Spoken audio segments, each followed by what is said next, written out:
I think the big topic at the moment is off the plan, right? And we're starting to see units being slapped up within 2 years or less than that.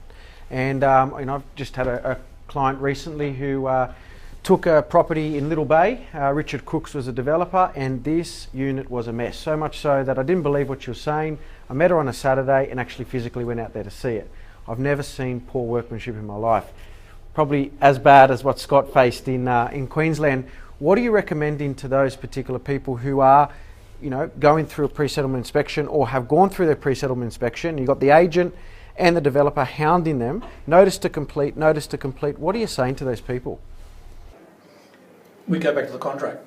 That's the first thing. So what rights does the contract give to us? If we're not getting what we agree to buy, we can delay the contract. So if we are in for a buy and the seller's threatening, or it does issue a notice to demand, notice to complete, first thing I do is deny the validity of that notice, if there is valid grounds. But there's problems not only in the physical side, that is the inspection, but it's also problems that can happen in the contract itself before the build actually goes up. We had a situation last year, a client of mine who's very astute, he's very experienced. He went out looking for a property in Wollongong. He knew exactly what he wanted, which is a unit with an aspect to the ocean with 2 parking spaces.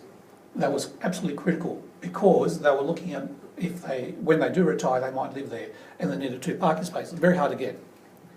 They found one, comes to me, I go through the contract. Where's these 2 parking spaces? There's a diagram there. Imagine what's meant to be a parking space for 2 cars in tandem, but there's a line drawn through the half. Why did they do that? I mean, okay, the bottom half is marked parking space, but the top one isn't marked.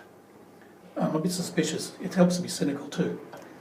So anyway, the other thing that happened in that particular contract, same contract, is the buyer was shown floor plans.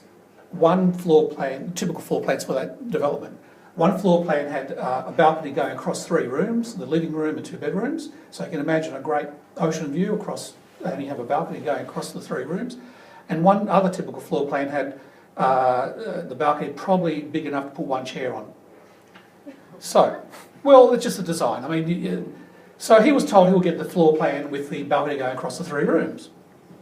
So there's no floor plan in the contract. So what do we do? It's 2 things. I asked the other lawyer, we want this parking space marked as parking space, and 2, we want a copy of the floor plan in the contract, the one we were shown. Well, I actually had a copy. They came back and said, your client knows about the parking space, get him to speak to the agent told him. With the floor plans, we've never heard of attaching floor plans to a contract. I don't know, it's probably the first contract he's ever done because I always see floor plans. The client did contact the agent. The agent did the typical, that car space. Oh, we had to do that because if we make it 2 car spaces, we can't get a DA.